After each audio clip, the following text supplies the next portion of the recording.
L'actualité à la une ce matin, l'Union pour le progrès et le changement se rapproche de sa base.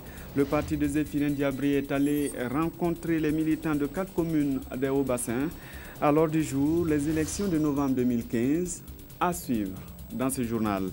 Des biens volés lors de l'insurrection populaire d'octobre dernier saisis par la police nationale. Les responsables promettent la restitution dans les jours à venir. Ils ont rencontré les journalistes pour en parler. Explication dans cette édition. Bonjour à tous et bienvenue au 13h15 de la télévision du Burkina. L'Union pour le progrès et le changement à la rencontre des militants de 4 communes rurales de la province de Houé. L'UPC veut se rapprocher de sa base et surtout préparer les élections présidentielles de novembre 2015. À Bobo Dulasso, Kadou Romenki. Première sortie de l'Union pour le progrès et le changement UPC dans la province du Houé après la chute du régime Compaoré. À la tête de la délégation du parti, son coordonnateur provincial section Houé. Ces figures emblématiques du parti ont sillonné 4 communes rurales du Houé, à savoir Faramana, Fo, Koundougou et Dandé. Une tournée qui s'inscrit dans la dynamique du parti qui se veut encore plus proche de ses militants. L'accès vraiment à l'information dans nos milieux ruraux reste toujours un gros problème. Donc c'est dans ce souci-là que nous avons initié avec l'ensemble des collaborateurs cette tournée pour pouvoir rencontrer nos militants à la base, pour leur témoigner en tout cas notre solidarité quant à tout ce que nous avons pu mener ensemble depuis les élections passées de 2012 à aujourd'hui. Et également les préparer, nous ne sommes pas en campagne, les préparer pour les échéances à venir pour 2015. J'avoue que je suis satisfait de la tournée. Vous avez vu la mobilisation ce matin. Je peux vous rassurer que si nous étions les récoltes, les gens sont partis au champ. Vous allez voir le monde ici, ça ne sera pas du tout petit. Une visite de courtoisie qui a rapidement tourné aux allures politiques. L'occasion a été mise à profit pour interpeller les citoyens burkinabés à se mettre au-delà des clivages ethniques quant au choix de leur candidat. Ce n'est même pas qu'on a eu écho, puisque ça se dit dans certains milieux que nous connaissons très bien, on dise que non, c'est un Bissa. Est-ce que vous allez voter pour un Bissa? Nous disons que la bonne gestion est liée à l'être qu'à l'ethnie. Le parti a aussi invité ses militants à éviter d'être l'appât des politiques politiciennes et à voter en toute indépendance lors des élections présidentielles de novembre 2015. Et puisqu'il est question de bonne gestion, il faut retenir que le contrôle interne et l'audit seront les moyens utilisés à la Direction générale des impôts pour assainir les services. Ces 2 options ont été retenues à l'issue d'une série de formations et pendant 3 jours. Les responsables entendent ainsi donner une nouvelle vision à l'entreprise. Karim Patrick Namono. L'audit et le contrôle interne font désormais partie de leur vocabulaire professionnel. Mieux, ils feront partie de leur nouvelle méthode de travail.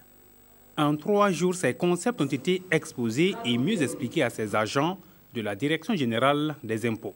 Si on veut avoir une adéquation entre les moyens et les résultats, il faut bien contrôler donc cette adéquation-là. Et il n'y a pas d'autre moyen, il n'y a pas d'autre instrument que l'audit et le contrôle. Donc, dans ce sens-là, je pense que la Direction générale des impôts a trouvé un thème pertinent et qui correspond aux besoins du moment. Les chantiers sont là, optimiser la collecte de l'impôt. Les instruments sont désormais disponibles, l'audit et le contrôle interne. Les ouvriers sont ces financiers outillés et comme on le dit, c'est au pied du mur que l'on reconnaît le vrai maçon, donc le vrai financier. Sur la liste des structures syndicales de Burkina, il faut désormais inscrire le syndicat agricole de Burkina. Le CAB veut défendre les intérêts matériels et moraux des travailleurs du monde agricole. L'Assemblée générale constitutive a eu lieu mercredi dernier en présence de Siriki Milogo. L'union fait la force. Le CAB, syndicat agricole du Burkina, l'a bien compris. C'est pour faire de cet adage la chose la mieux partagée que cette organisation est née. un syndicat agricole qui a pour leitmotiv la défense des intérêts matériels et moraux des acteurs agro-silvopastoraux et halieutiques. Travailler à améliorer les conditions de vie des producteurs d'une manière générale, et résoudre la pauvreté du Burkina Faso d'une manière aussi générale, parce que 80% de la population est agricole. Une fois les producteurs ont les moyens, je pense que le pays aussi va émerger. Au terme de l'Assemblée générale constitutive, c'est un bureau provisoire d'une durée de 6 mois, composé de 16 membres qui a été élu. Je vois présider à la destinée de cette structure. Abou Ouattara, puisque c'est de lui qu'il s'agit, mesure les défis à relever. Il faut d'abord travailler à la cohésion du monde paysan. C'est ainsi que le bureau même a suggéré l'accompagnement de certains sages. Je vais d'abord prier pour eux, pour qu'ils se portent tous en bonne santé et en tout cas les conseiller à s'entendre, et à chacun être à l'écoute l'un de l'autre et à persévérer. Parce que la défense des intérêts des producteurs, j'en sais quelque chose et je pense qu'ils sont suffisamment solides pour le faire. Solidarité, professionnalisme, équité, telle est la devise de ces syndicats dont le siège social est à Ouagadougou. Un syndicat qui dit ne pas venir remettre en cause les actions des associations et syndicats existants, mais plutôt apporter un appui et renforcer ces actions. Un reportage de Siriki Milogo avec la voix de Paul Sawadogo. Ils aussi cherchent le meilleur pour le monde rural. Les élus consulaires de la Chambre nationale d'agriculture sont en session à Ouagadougou. C'est l'unique session au lieu des deux prévues initialement. À l'ordre du jour, on a le bilan et des propositions aux autorités de la transition. C'est Sylvestre à reportage. Ils sont des présidents et vice-présidents des chambres régionales d'agriculture et des représentants de groupes spécifiques qui sont les opérateurs privés et les femmes. Au nombre de 39, ils sont les élus consulaires de la Chambre nationale d'agriculture. Et à cette session unique de l'année qui les réunit, il s'agira pour eux de faire le bilan d'une année de fonctionnement pour mieux se projeter dans l'avenir. On a pu faire entendre la voix du monde paysan dans les décisions de politique agricole autour des différentes rencontres dédiées à cet effet. En termes d'insuffisance, vous savez, tout début, un bébé qui naît pour marcher, c'est pas facile. Donc il y a quand même des difficultés financières, il faut le reconnaître. Le gouvernement fait des efforts pour accompagner les chambres d'agriculture, mais pour le moment, on continue quand même à avoir certaines difficultés de financement pérenne des chambres d'agriculture. En termes de perspective, c'est renforcer quand même l'institution consulaire. Donc cette représentation du monde agricole, il faut renforcer ses capacités, mais aussi il faut développer des initiatives qui vont permettre vraiment au monde agricole de se développer comme il se doit. Le ministre en charge de l'agriculture, par la voix de son représentant, exhorte les élus consulaires à des débats fructueux. Il a aussi réitéré le soutien et l'accompagnement du gouvernement de transition à la Chambre nationale d'agriculture dans ses différentes missions de valorisation et de protection de la profession agricole dans toute sa diversité. La session de l'Assemblée consulaire va durer 3 jours. 3 jours qui vont également être mis à profit pour élaborer un mémorandum et faire des propositions à soumettre aux autorités de la transition. Voici un projet qui va aussi intéresser le monde rural. Le projet PAIE, à travers le développement, encourage l'autopromotion des jeunes. Son but est de promouvoir la stabilité et la résilience communautaire.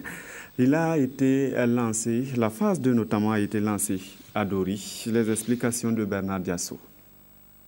Jeunesse de Dori face à l'auto-emploi et la cohabitation pacifique, c'est sous ce thème que la campagne publique d'information du projet PAIE à travers le développement phase 2, PDF2, compte sillonner les communes de Seitenga, Gorom et Marcoy. Une occasion pour les différents acteurs du projet de focaliser les interventions sur les préoccupations actuelles des communautés dans le sens de renforcer les initiatives développées pour une paix durable.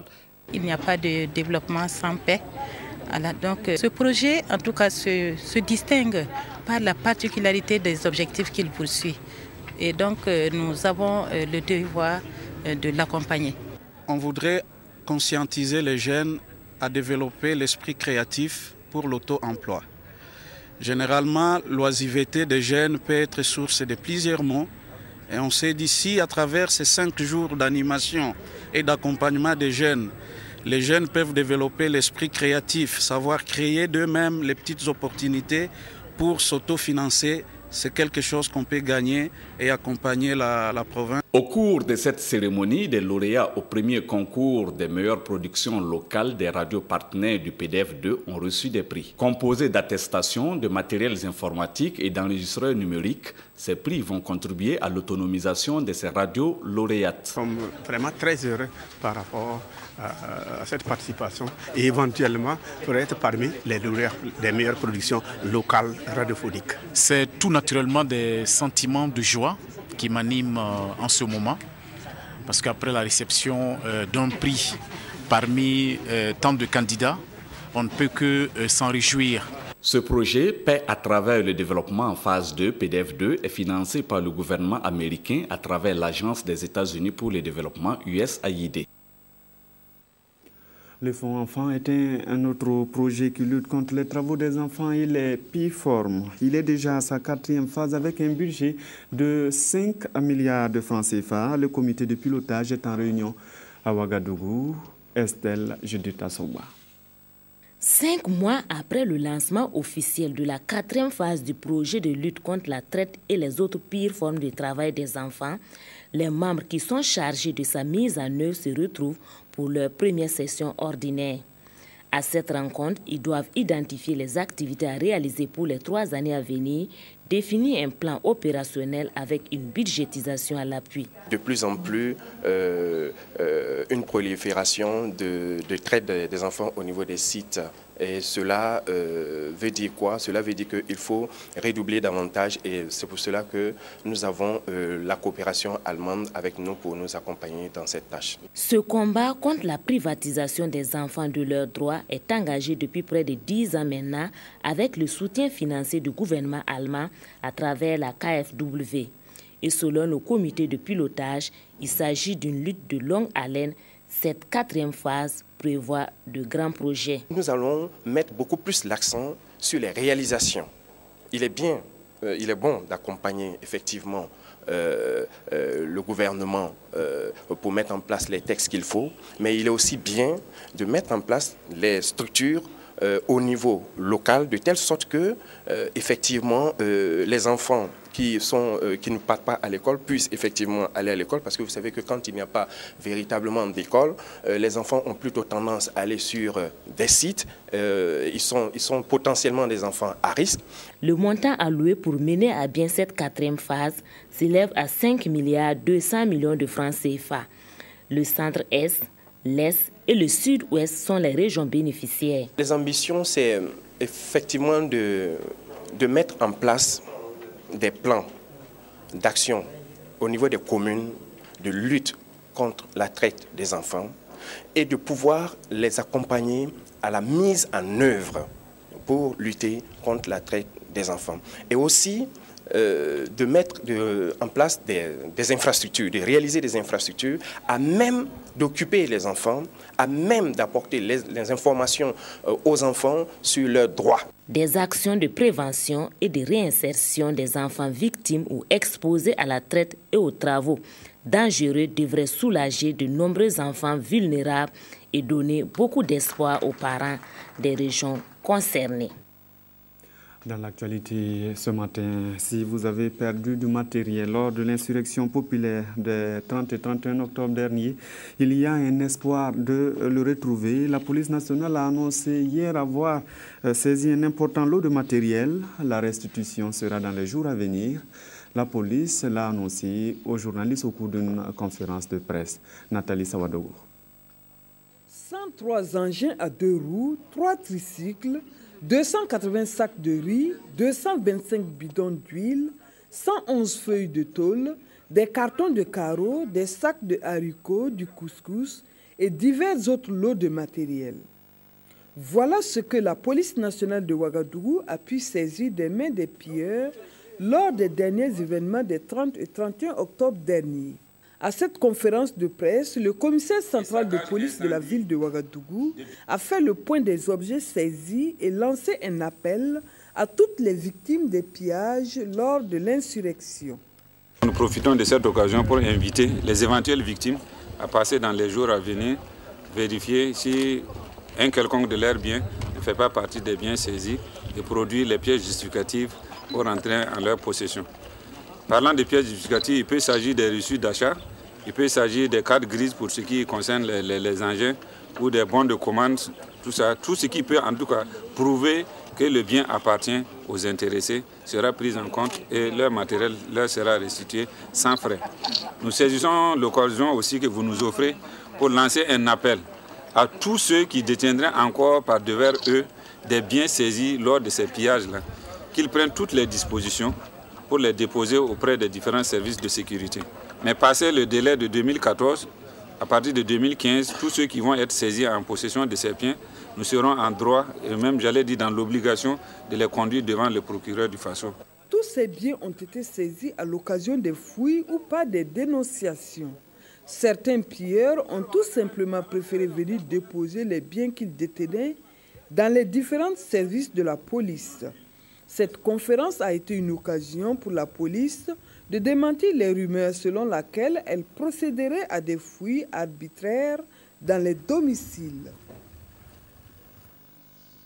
Du sport et football, le championnat national est à sa 10e journée. Mercredi dernier à Pau, il y avait une opposition Majestic AS à Sonabel. Les deux équipes se sont séparées sur un score nul d'un but, partout au grand bonheur du Majestic et aux grandes dames des électriciens. Modeste Ouedraogo, reportage. 3 mots résument cette rencontre entre le Majestic et l'AS Sonabel, respectivement 7e et 2e au classement après 9 journées. Culture tactique, engagement physique et problème d'arbitrage sont autant de faits qui ont émaillé ce match d'intérêt. La première période pauvre en occasion de but est essentiellement marquée par cette grosse offensive des électriciens à la 3e minute. Seydou Sanou, en connexion avec Madi Ouedraogo, voit sa passe en retrait dans les pieds de l'adversaire. La réplique des académiciens de Majestic intervient à la 19e minute. Une opportunité mal exploitée. L'attaque du Majestic était peu brouillonne. Jean Zongo à la 40e minute sort sur blessure. Un coup dur pour le Majestic qui perd un de ses meilleurs joueurs et la mi-temps intervient sur le score de 0-0. Un résultat bien maigre qui suscite des commentaires chez les supporters. À la reprise, les électriciens haussent le niveau de leur jeu et se crée une occasion gâchée par Adama Zungrana.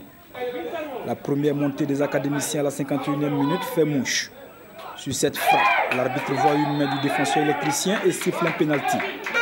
Faux, rétorque le banc de touche de l'AS Sonabel qui crie au scandale. Brassim Sawadogo du plat du pied ouvre le score en faveur du Majestic. La tension retombée dans la foulée. Ibrahim Barry trouve la tête de Seydou Sanou, mais la défense du Majestic est bien en place. Les minutes s'égrèlent et Kamou Malo, le stratège de la Sonabel, jette ses dernières cartes dans la bataille. Ousmane Ouedraogo Djungus répond par un changement défensif. À la 81e minute, le Majestic passe à côté du doublé. Assamadou trouve Bassim Traoré, mais sa reprise est repoussée en corner. La défaite se rapproche du côté des électriciens, mais André Amiogou et ses coéquipiers ont du caractère.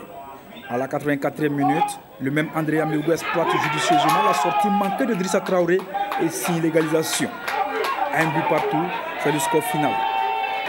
Pendant que les Sonabel pointent du doigt à l'arbitrage, l'on préfère se remettre en cause. Il faut reconnaître qu'actuellement, notre équipe a un problème de gardien. Voilà. Donc ça fait que les gardiens ne lisent pas bien le jeu. Si vous avez vu le but, le ballon sur le côté, le gardien voyage, il va là-bas. Donc le ballon qui revient dans l'axe, il n'est plus là. Et conséquence, nous avons pris un but. Je sais que les arbitres sont des êtres humains comme nous, capables de se tromper. C'est vrai, c'est difficile de juger et souvent prendre certaines décisions à chaud. Mais je me dis qu'ils doivent quand même essayer de revoir leur copie. Une chose est sûre, ce match nul aura des conséquences sur le classement à l'issue de la 10e journée. Voilà, merci d'avoir suivi cette édition qui s'achève. Rendez-vous demain.